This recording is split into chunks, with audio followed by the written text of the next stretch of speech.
स्थानिक स्वराज्य संस्थांच्या निवडणुका भाजप स्वबळावर लढणार अशी चर्चा सुरू असताना महायुतीने महत्त्वाच्या पालिकांसाठी नो रिस्क धोरण अंमलात आणल्याची माहिती आहे। महत्त्वाच्या पालिकांसाठी महायुती म्हणूनच सामोरं जायचं असा निर्णय झाल्याचं महायुतीच्या वरिष्ठ नेत्यांनी सांगितलंय। विरोधकांना फायदा होण्यापेक्षा तिन्ही पक्षांनी एकत्र लढून जास्तीत जास्त जागा जिंकून आणायचा प्रयत्न या पक्षांचा असेल अशी माहिती आहे। मुंबई, ठाणे, नाशिक, संभाजीनगर, पुणे, नवी मुंबई यासारख्या काही महत्त्वाच्या पालिकांसाठी महायुतीचं हे नो रिस्क धोरण असणार आहे।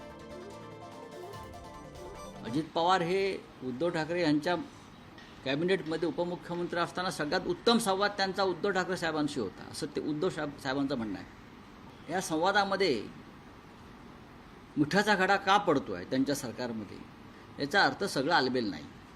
ह्या अशा कपोलकल्पित गोष्टी आहेत, त्यांचा दौरा रेग्युलर तसा असतोच। प्रत्येक पूर्ण देशामध्ये ते प्रत्येक राज्यामध्ये फिरत असतात।